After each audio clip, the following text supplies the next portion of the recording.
आज हम लोग जो फिजिक्स का सेकेंड वॉल्यूम का बुक है उसमें पहला अध्याय है जिसका नाम है ठोस के यांत्रिक गुण।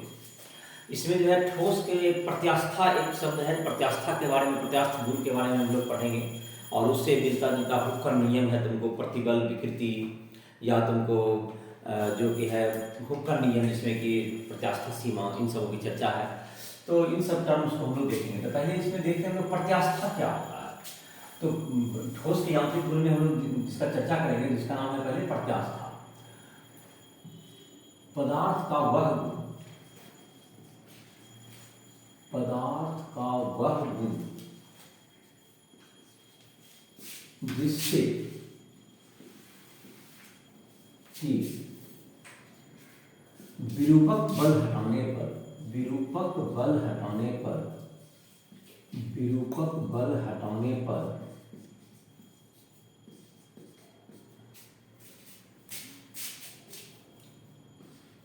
ठोस अपनी पूर्व स्थिति में, ठोस अपनी पूर्व स्थिति में लौटना चाहता है, लौटना चाहता है। प्रत्यास्थता, प्रत्यास्थता कहलाती है,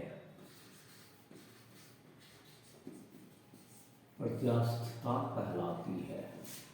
तो प्रत्यास्था क्या होगा? तुमको जब पदार्थ पर कोई बल लगाए और उस बल को हटाते ही वह पुनः अपनी पूर्व स्थिति में लौट आए, तो यह गुण क्या कहलाएगा? उसका प्रत्यास्था कहलाता है।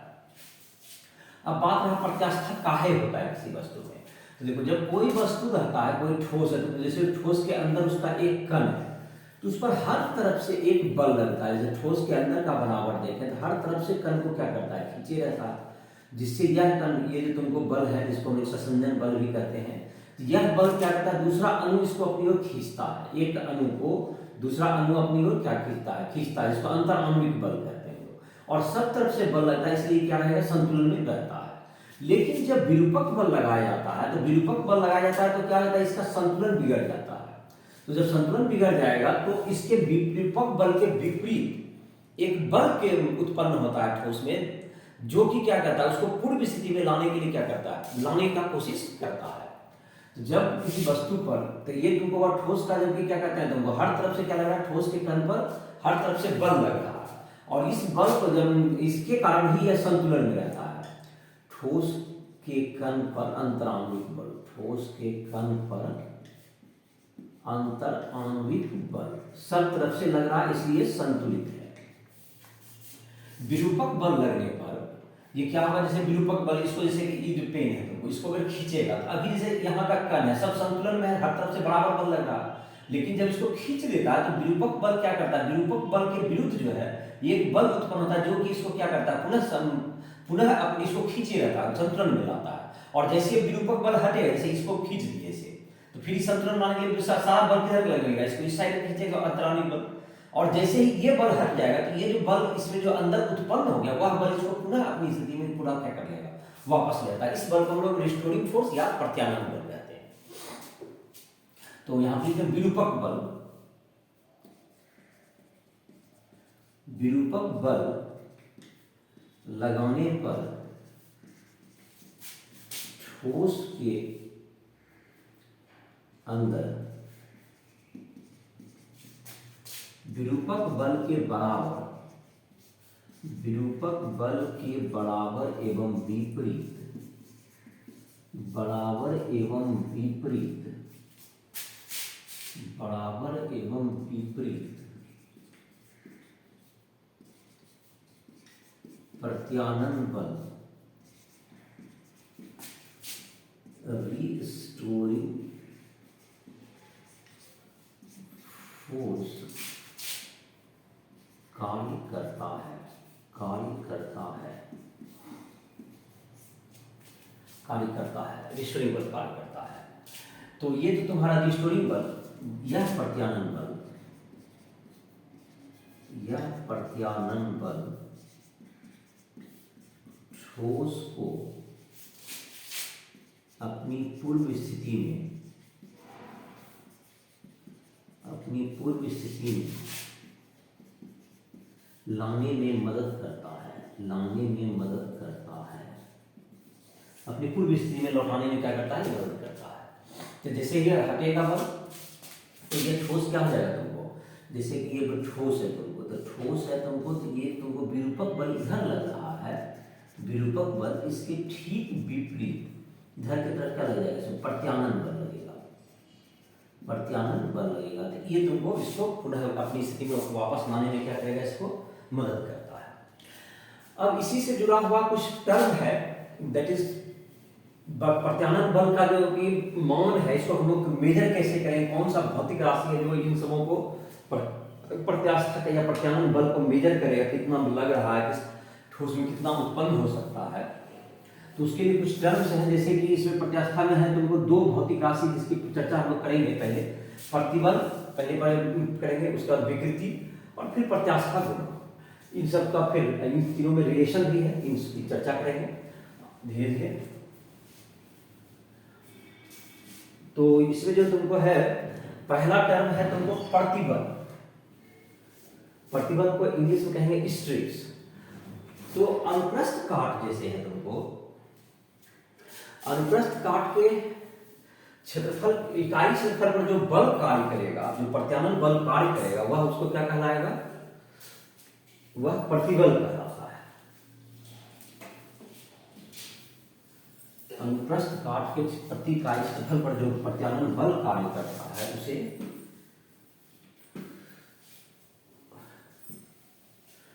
हम लोग प्रतिबल कहते हैं।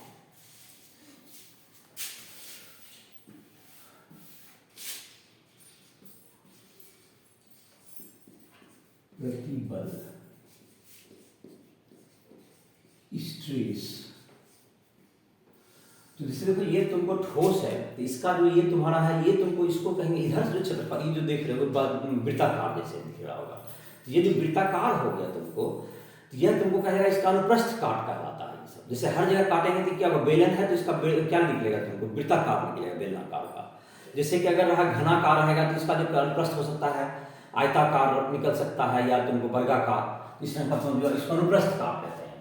तो अनुप्रस्थ काट के इकाई अनुप्रस्थ काट के क्षेत्रफल पर कार्य करने वाला जो तुमको प्रत्यानन बल होगा, उसे हम लोग इकाई अनुप्रस्थ काट के क्षेत्रफल पर अनुप्रस्थ काट के इकाई क्षेत्रफल पर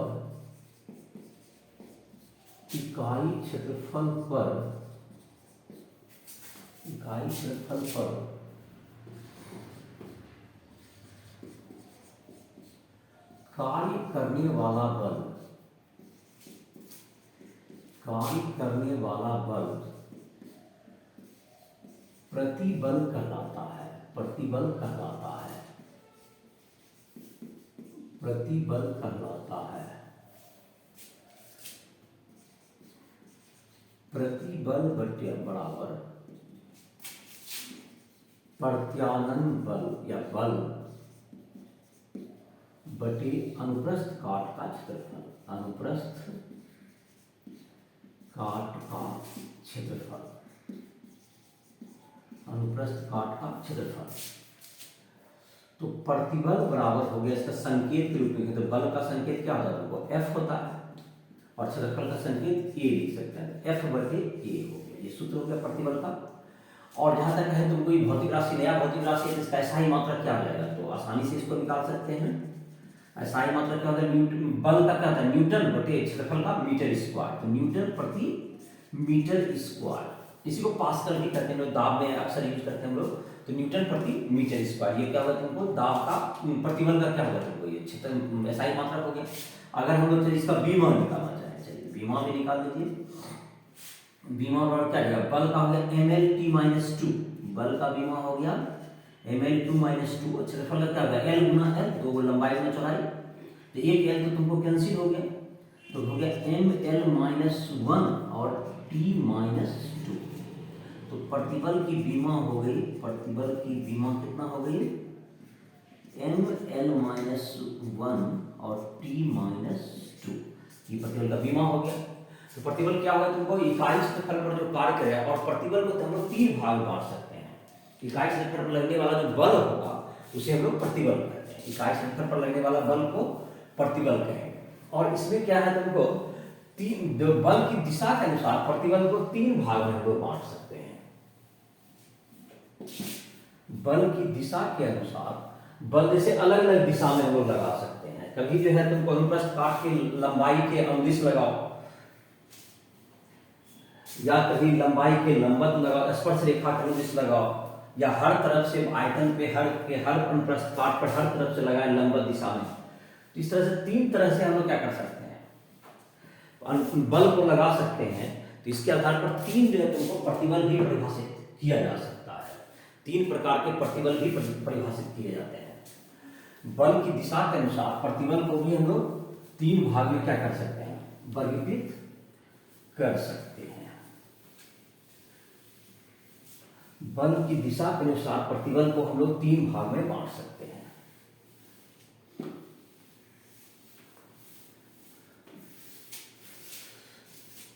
तो प्रतिबल हो गया ना, प्रतिबल बल की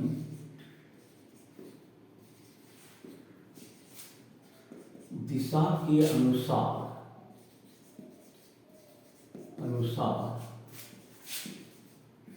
प्रतिबल को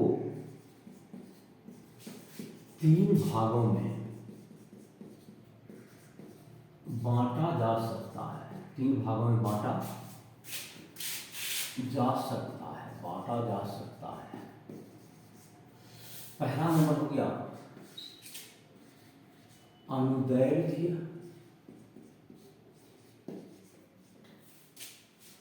प्रतिबल, इसको कहते हैं लॉन्गिट्यूडिनल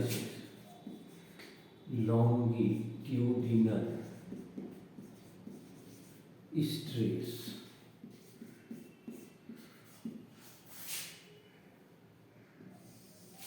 जब लगने वाला बल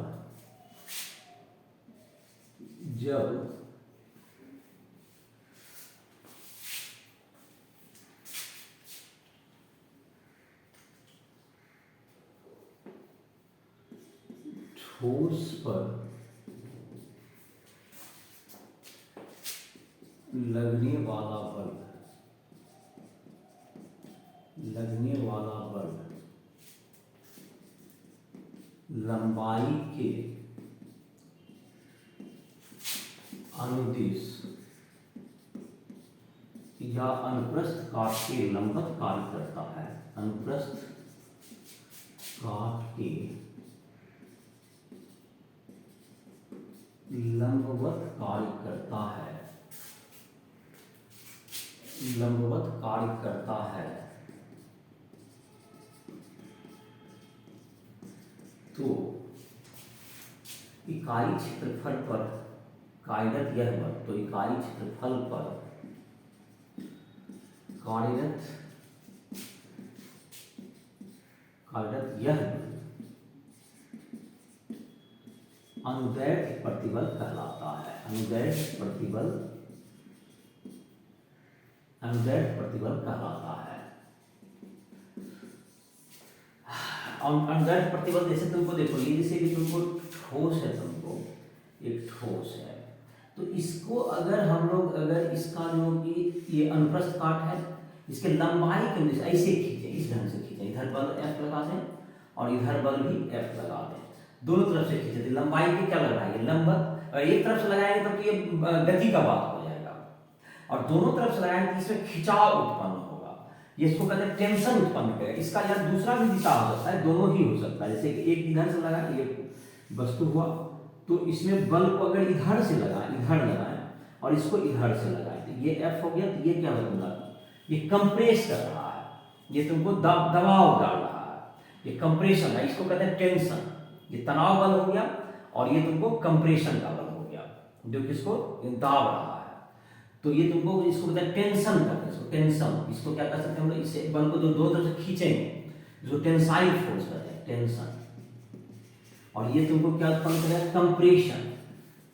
तो 2 तरह का होगा तुमको इसमें भी, जो कि अनुदैर्ध्य प्रतिबल में लंबाई अनुदिश कार्य करा, ये तुमको टेंशन का बल हो सकता है जो दोनों तरफ से खींचे और दोनों तरफ से दाबेगा जब, जैसे ये तुमको वस्तु है, जैसे इस तरह से अगर इधर खींच लेती है, देखो ये बल लग रहा है हमारा, लंबाई के अनुदिश लगा, लंबाई के अनुदिश या अनुप्रस्थ काट के क्षेत्रफल पर अभिलंब रहता है, इसलिए अभिलंब प्रतिबल भी इसको कभी कभी कह देते हैं।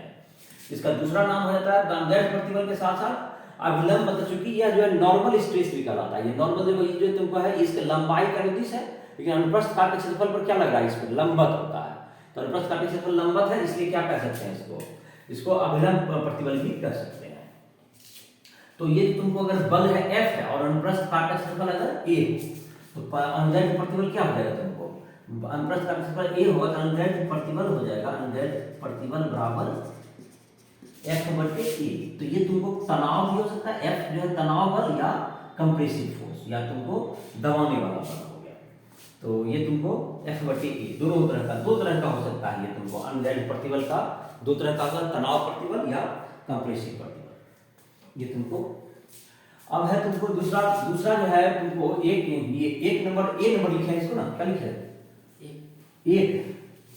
तो दूसरा नंबर होगा जिसका नाम हो जाएगा तुमको अब स्पर्श रेखीय प्रतिबल। जब जो तुमको वस्तु जो है तुमको जब जो प्रतिबल लगेगा, दूसरा नंबर जब जो बल को हम लोग लगाएं, अभिलंब जो अनुप्रस्थ काट के जो है लंबवत ना लग करके बल अगर स्पर्श रेखा का अनुदिश लगेगा तो उससे जो प्रतिबल उत्पन्न होगा उसे हम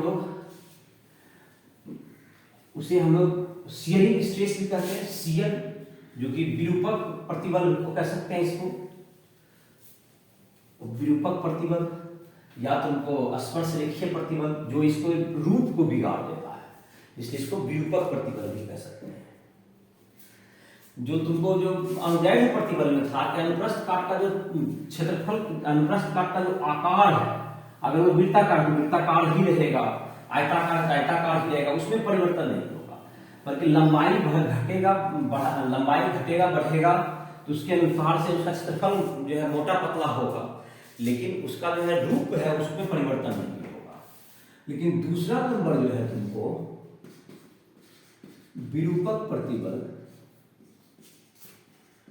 इसको कहते हैं शियर स्ट्रेस।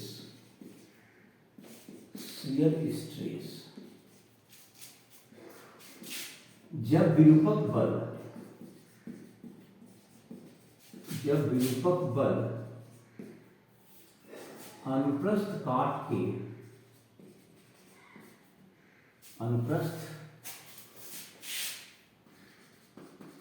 के स्पर्श रेखा के अनुदिश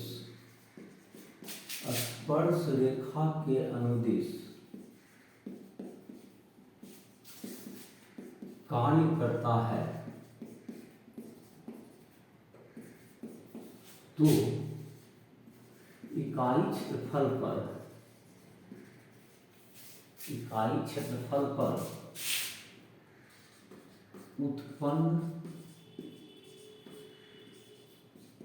प्रत्यानयन बल विरूपक प्रतिबल कहलाता है। विरूपक प्रतिबल कहलाता है। विरूपक प्रतिबल कहलाएगा। जैसे देखो इसमें जो कि बल जो लगेगा, ये जैसे अनुप्रस्थ काट है तो ये रूप को बदल देगा, इसलिए इसका नाम होता है विरूपक प्रतिबल। जैसे देखो इसको ऐसे खींचोगे इस ढंग से कि वृत्ताकार है तो धीरे धीरे क्या हो जाएगा, ये दीर्घ वृत्ताकार हो जाएगा, इलिप्टिकल हो जाएगा। ऐसे करके खींचेंगे तो ये तुमको वृत्ताकार से क्या हो जाएगा, इलिप्टिकल हो जाएगा। वृत्ताकार से ये बदल करके से रूप बदल कर दीर्घ वृत्ताकार हो जाएगा। ये दीर्घ वृत्ताकार इलिप्टिकल जिसको कहते हैं, इलिप्टिकल। और अगर तुमको वर्ग रहा तो वो समांतर चतुर्भुज टाइप का हो जाएगा। तो ये इसको रूप को क्या करता है, ऐसे बल लगाएंगे तो ये रूप इसका जो है ये अनुप्रस्थ काट का ये रूप ऐसे लगाएंगे कि धीरे धीरे क्या टेढ़ा हो जाएगा, इसका रूप क्या रहता है, बिगड़ जाता है। इस तरह का बल जो लगता है ये तुमको विरूपक प्रतिबल कहलाएगा। ये तुमको विरूपक प्रतिबल हो जाएगा। इसका रूप बदलेगा तो विरूपक प्रतिबल, ये बराबर F बटे बल का बटे अनुप्रस्थ काट का। तो सबका फॉर्मूला तो वही रहेगा तुम्हारा। एक और तीसरा हम लोग जब बल लगाने का दिशा होता है, ये 2 नंबर था तुम्हारा, ये 2 नंबर था ना, ये 2 नंबर हो गया। तीसरा तुमको हो गया आयतन प्रतिबल हो गया, जिसको दाब भी हम लोग कहते जब बल जो है तुमको हर बिंदु पर अनुप्रस्थ काट के एकदम लंबवत दिशा में कार्य करे, ठोस के प्रत्येक बिंदु पर लंबवत कार्य करता हो, तो इस तरह का बल को हम प्रतिबल को आयतन प्रतिबल या दाब कहते हैं। आयतन प्रतिबल भी कह सकते हैं या इसको हम लोग दाब कहते हैं।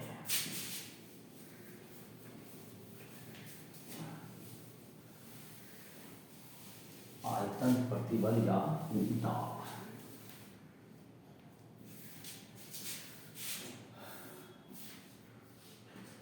तीसरा नंबर,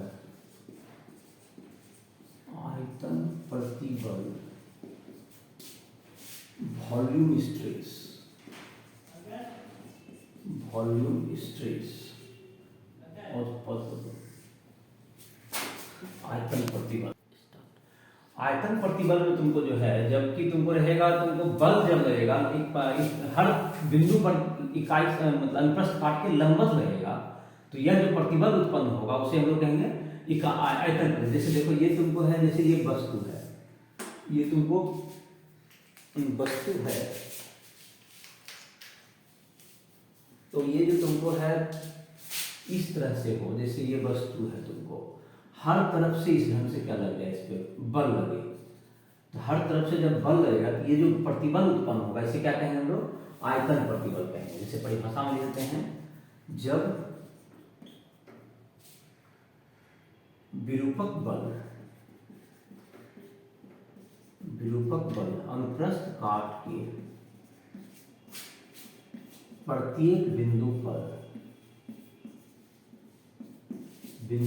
लंबवत कार्य करे, तो इकाई क्षेत्रफल पर लगने वाला यह बल आयतन प्रतिबल कहलाता है। आयतन प्रतिबल या दाब कहलाता है। आयतन प्रतिबल या दाब कहलाता है,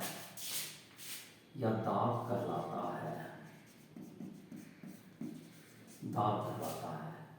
तो आयतन प्रतिबल बराबर की क्या कहते हैं, जैसे दाब कहते हैं या दाब बराबर बल बटे सफलता। इसमें सब में देखना था बल का दिशा कैसे काम कर रहा है, उस पर निर्भर करता है। ये हो गया तुमको आयतन प्रतिबल। तो ये तुमको दाब भी करता है, जैसा चित्र में तुमको बता दिए। तो ये भी तुम्हारा हो गया आयतन प्रतिबल। इसी तरह से अब जैसे तुमको आएगा कि अगर किसी वस्तु पर अगर बल लगा है तो उसके जाहिर है कि रूप या आकार में परिवर्तन हो ही रहा है, तो उसको जो मेजर करता है, जो कि एक फिजिकल क्वांटिटी, तो उसको हम लोग कहते हैं विकृति। जैसे कि अगर किसी चीज को खींच रहे हैं तो उसकी लंबाई में परिवर्तन हो रहा है, तो लंबाई में परिवर्तन बटे मूल लंबाई का जो अनुपात होगा उसे हम लोग क्या कहेंगे, विकृति कहते हैं। तो अगर तीन तरह का प्रतिबल है तो उसके आधार पर विकृति भी क्या होगा, तो तीन तरह का होगा। तो तीन तरह का प्रतिबल है तो तीन तरह की विकृति भी होगी। तो आकार में जो या रूप या आकार में जो परिवर्तन बटे मूल आकार को हम लोग क्या कहेंगे, एक नया क्वांटिटी है जिसका नाम है विकृति। स्ट्रेस दूसरा हो गया स्ट्रेन। चलिए देखो यहां पर इसे लिखते हैं विकृति।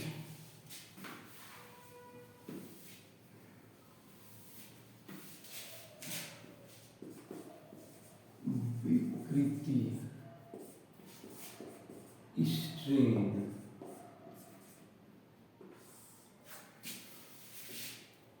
बीमा में परिवर्तन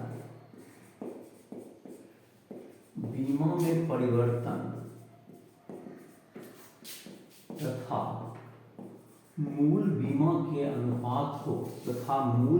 के अनुपात को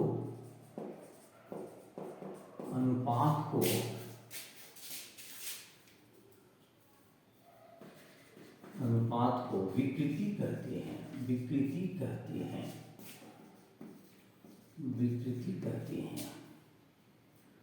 तो विकृति बराबर हो गया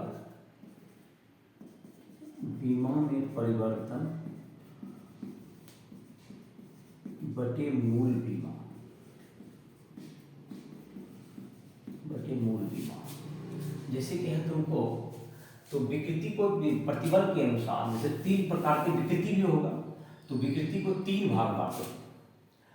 तो 3 तरह का, जैसे कि परिवर्तन होता है तो विमा में इसमें भी परिवर्तन क्या होगा, 3 तरह का होगा। तो प्रतिबल के अनुसार विकृति को भी 3 भागों में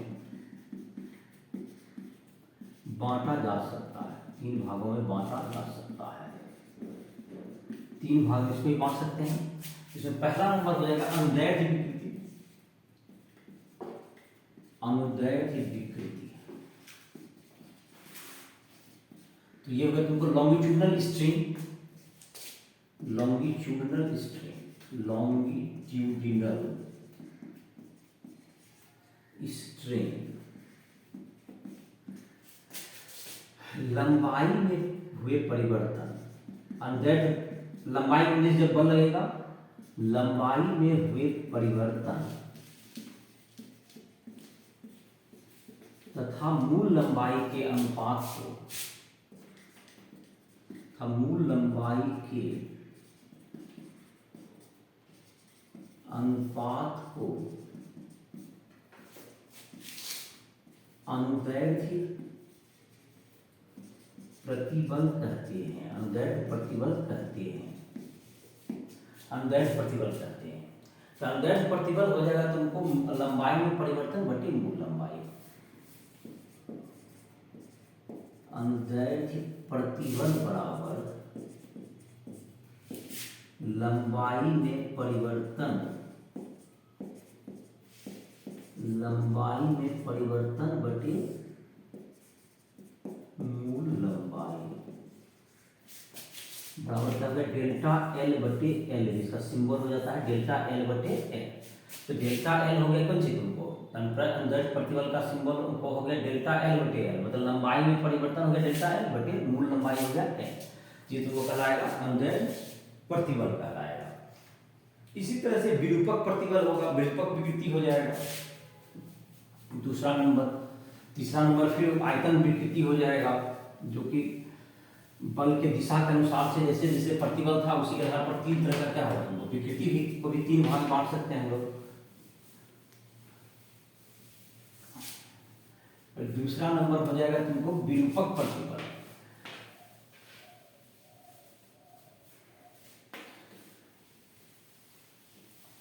जब बल लगेगा तुमको, जैसे लंबाई इधर की तरफ ऐसे जैसे बल लग रहा है, ऐसे अनुप्रस्थ काट के लंबवत, या तुमको लंबाई के अनुदिश, तो इसके लंबाई में परिवर्तन होगा। तो लंबाई में परिवर्तन डेल्टा एल बटे एल। अगर दबाएंगे लंबाई कम होगा तो क्षेत्रफल जो होता है ये बढ़ता है। तो ये तुमको दोनों का अनुपात अपना एक अलग है, जिसको पॉइजन का अनुपात कहते हैं। और दूसरा अभी बता रहे थे तुमको विरूपक विकृति, शेयरिंग स्ट्रेन, विरूपक विकृति, शेयरिंग स्ट्रेन, शेयरिंग स्ट्रेन यही होगा तुमको।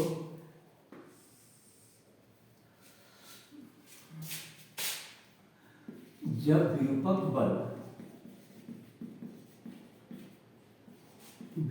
बल स्पर्श रेखा के अनुदिश कार्य करता है। स्पर्श रेखा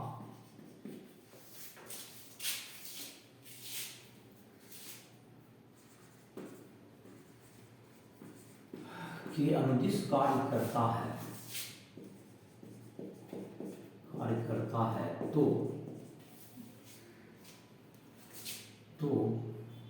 अनुप्रस्थ काट का रूप बदल जाता है। अनुप्रस्थ काट का रूप बदल जाता है। जैसे कि तुमको अगर ये रहा, अगर इस ढंग का है मान लेते हैं, तो ये जब बल इधर लगेगा इस ढंग से जब बल लगता है तो ये तुमको इसका रूप क्या हो जाएगा, इस ढंग से तिरछा हो जाता है। और इस ढंग से क्या हो जाएगा, ये तुमको रूप इस ढंग से भागने लगेगा, ऐसे करके हो जाएगा, समांतर चतुर्भुज टाइप का होगा।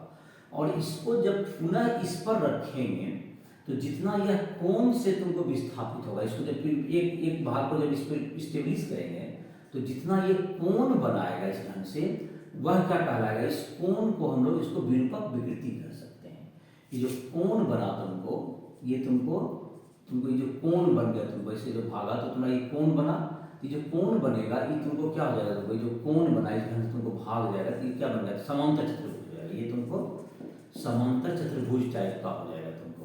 तो ये जो कोण बना तुमको यहाँ पर थीटा ले लें, और ये अगर तुमको यहाँ पर x भागा लेटरली इधर से, ये x बटे इसको l कहें, तो ये जो तुमको विरूपक थीटा बराबर विरूपक विकृति थीटा बराबर हो जाएगा तुमको विरूपक विकृति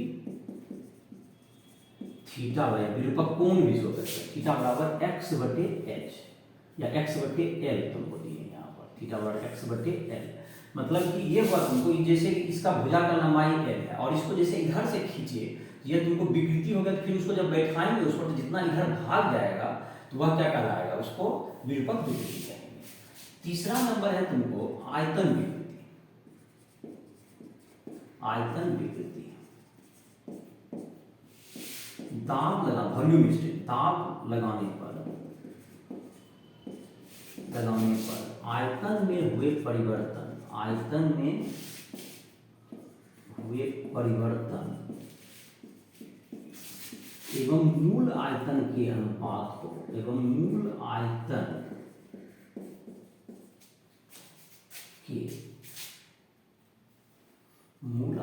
के अनुपात को आयतन विकृति कहते हैं, आयतन विकृति कहते हैं।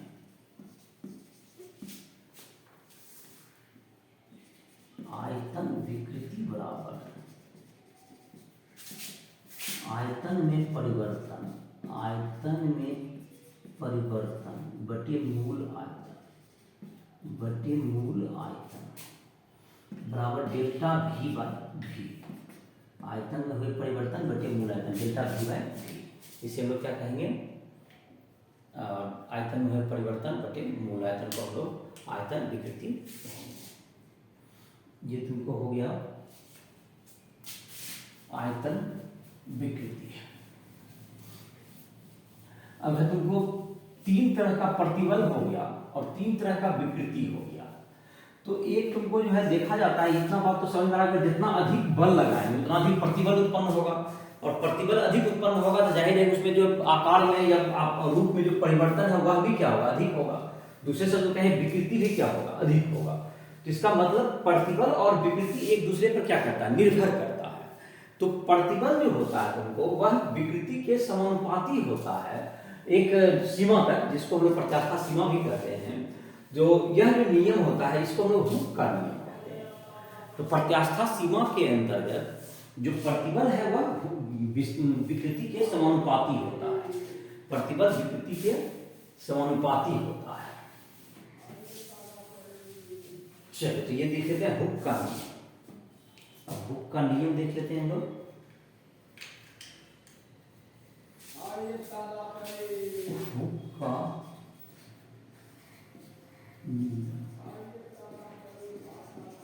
हुक का नियम, हुक्स लॉ, प्रत्यास्था सीमा के अंतर्गत प्रतिबल विकृति के समानुपाती होता है। हुक्स लॉ,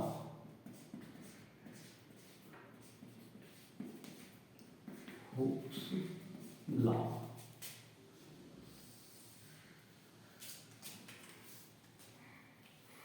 प्रत्यास्था सीमा के अंतर्गत प्रतिबल विकृति के समानुपाती होता है।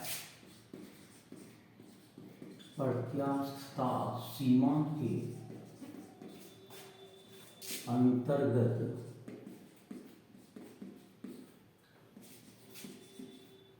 प्रतिबल विकृति के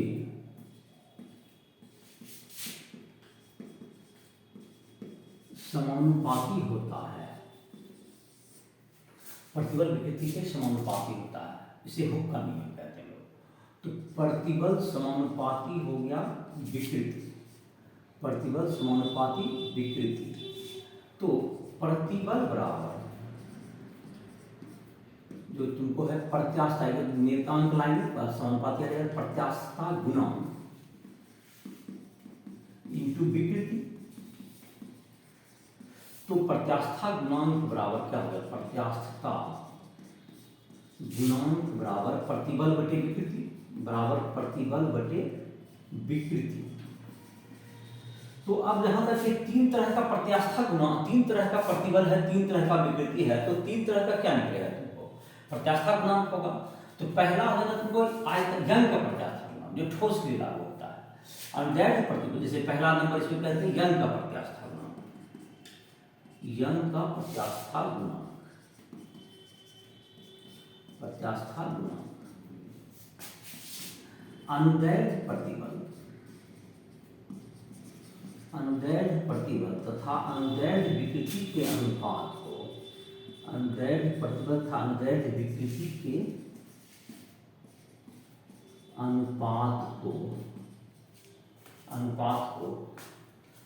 अनुपात को यंग का प्रत्यास्था गुणांक कहते हैं, यंग का प्रत्यास्था गुणांक कहते हैं। ये तुमको है, इसको y से देते हैं तो y बराबर, यंग का संकेत y बराबर अनुदैर्ध्य प्रतिबल, अनुदैर्ध्य प्रतिबल बटे अनुदैर्ध्य विकृति, दोनों का फार्मूला हमको पता ही है, तो ये तुमको फार्मूला के रूप में इसको ले आते हैं। तो y बराबर क्या जाएगा, f बटे a होता है इसका, अब बटे में तुमको हो गया डेल्टा l बटे l हो गया विकृति का। तो l जो l है ऊपर चला जाएगा, f l बटे a गुना डेल्टा l। तो संकेत सबका पता ही होगा। तो यंग का प्रत्यास्था गुणांक इससे निकल जाएगा। तो f हो गया तुमको जो कि बाहरी बल जो लगाएंगे या जो प्रत्यानयन बल उत्पन्न होगा, l हो गया मूल लंबाई, f बराबर हो गया तुमको बल हो गया, f बराबर बल संकेत में, और l बराबर मूल लंबाई है, मूल लंबाई। इसी पर काफी क्वेश्चन बनेगा, डेल्टा बराबर लंबाई में परिवर्तन हो गया, लंबाई परिवर्तन, a बराबर अनुप्रस्थ काट का क्षेत्रफल, अनुप्रस्थ काट का क्षेत्रफल। तो y बराबर इतना हो गया। तो y बराबर जो सूत्र हो गया, इसी पर क्या होगा तुम्हारा, बहुत सा क्वेश्चन जो तुम्हारा उदाहरण दिया हुआ है उसको भी बना सकते हो, जो कि हम लोग अगले लेक्चर में देखेंगे इसको। तो ये हो गया यंग का प्रत्यास्था गुणांक तुमको हो गया, इसमें आ गया। इसी तरह से अब तुमको जो है सुदृढ़ता गुणांक दूसरा जो है तुमको, विरूपक प्रतिबल और विरूपक विकृति के अनुपात को हम लोग क्या कहेंगे, सुदृढ़ता गुणांक।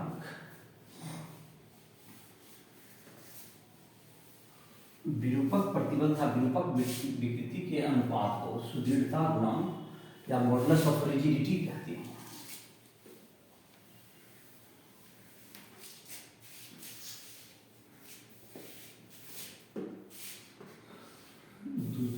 दो नंबर सुदृढ़ता गुणांक, मॉडुलस ऑफ रिजिडिटी,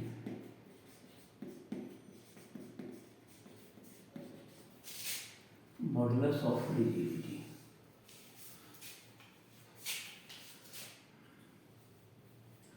विरूपक प्रतिबल, विरूपक प्रतिबल तथा विरूपक विकृति, विकृति के अनुपात को, विकृति के अनुपात को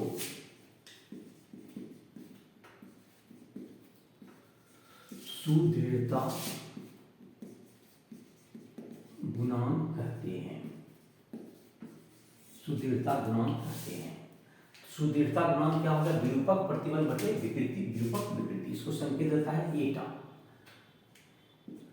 बराबर हो जाएगा विरूपक प्रतिबल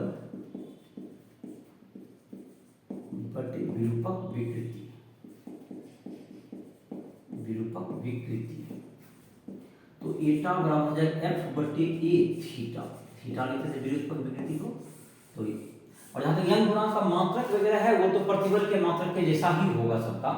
और तुमको चूंकि प्रतिबल यंग गुणांक हो या सुदृढ़ता गुणांक, तो प्रत्यास्था गुणांक का मात्रक प्रतिबल के ही जैसा होगा, क्योंकि विकृति का कोई अनुपात मात्रक नहीं होता, विमान नहीं होता। तीसरा नंबर है तुमको आयतन, तो इसको मिटा के ही लिख देते हैं। तीसरा नंबर है तुमको आयतन प्रतिबल बटे आयतन विकृति का अनुपात को हम लोग क्या कहेंगे, उस वस्तु का हम लोग कहेंगे आयतन प्रत्यास्था गुणांक कह सकते हैं, बल्क मॉडुलस इंग्लिश में कहते हैं इसको। 3 प्रतिबल है उसके अनुसार से 3 विकृति, तीनों का अनुपात हो गया तो 3 तरह का प्रत्यास्था गुणांक हो गया। तीसरा नंबर आयतन प्रत्यास्थता गुणांक, ये हो गया बल्क मॉडुलस, बल्क मॉडुलस। आयतन प्रतिबल, आयतन प्रतिबल तथा आयतन विकृति के अनुपात को, आयतन प्रतिबल तथा आयतन विकृति के अनुपात को आयतन प्रत्यास्था गुणांक कहते हैं, आयतन प्रत्यास्थता गुणांक कहते हैं। इसको हम लोग के देने सिंबल, के बराबर क्या होगा तुमको, आयतन प्रतिबल, आयतन प्रतिबल बटे आयतन विकृति, आयतन प्रतिबल बटे आयतन, आयतन प्रतिबल बटे आयतन विकृति, आयतन प्रतिबल बटे आयतन विकृति। इसको क्या कहेंगे हम लोग, आयतन प्रत्यास्था गुणांक। तो के बराबर हो जाएगा तुमको आयतन प्रतिबल, तो एफ बटे ए कहो या पी कर सकते हो, तो के बराबर हो गया दाब का तुमको, तो ये तुम आयतन प्रतिबल को दाब भी कहते हैं, दाब में परिवर्तन बटे आयतन विकृति हो गया डेल्टा वी बाय वी। तो ये माइनस इसलिए देते हैं इसमें कि तुमको अगर दाब बढ़ेगा तो आयतन घटेगा, दोनों में उल्टा रिलेशन होता है, इसलिए माइनस देता है धनात्मक करने के लिए। तो डेल्टा पी हो गया क्या जी तुमको, दाब में परिवर्तन, डेल्टा पी बराबर दाब में परिवर्तन, डेल्टा वी बराबर आयतन में परिवर्तन, आयतन में परिवर्तन, वी बराबर मूल आयतन, वी बराबर मूल आयतन। ये तुमको हो गया। तो आयतन प्रत्यास्था गुणांक का जो व्युत्क्रम होता है उसको हम लोग रिजिडिटी कहते हैं, उसको हम लोग मॉडुलस ऑफ रिजिडिटी का तुमको जो रेशियो होगा, तुमको इसका जो व्युत्क्रम होता है उसको हम लोग की, जो इसका व्युत्क्रम हो गया 1/k, वह तुमको ये जो तुम्हारा हो गया कंप्रेसिबिलिटी कहलाता है, कंप्रेसिबिलिटी बराबर 1/k हो जाता है तुमको।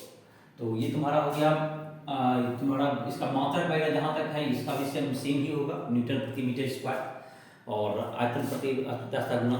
तो इसके आधार पर से हुक के नियम के आधार पर तुमको जो है यंग मॉडुलस के आधार पर तुमको जो है सारा क्वेश्चन दिया हुआ, यंग मॉडुलस का तुम्हारे बुक में वैल्यू में दिया हुआ सबका, यंग का टेबल भी बना हुआ है। जैसे स्टील का होता है 2 × 10⁻11 है या 200 × 10⁻9, 10⁻9 करके दिया हुआ टेबल, जब देखोगे उसमें देखो 200 लिखा हुआ है, ऊपर में मात्रा के उसी में × 10⁹ लिख दिया गया है। तांबा का 110 × 10⁻9, इस ढंग से सबका तुमको एक टेबल बनाया हुआ है बुक में। तो वो तुम अपना बुक से जब भी जरूरत पड़े उसको ले सकते हो, जिस क्वेश्चन नहीं दिया हुआ हो, और से कुछ प्रश्न भी तुमको चाहो तो इसको तुम बना सकते हो इसके आधार पर। तो इस लेक्चर को यही समाप्त करें, नेक्स्ट लेक्चर में इसमें क्वेश्चन वगैरह इसका बताए जाएंगे। ठीक है।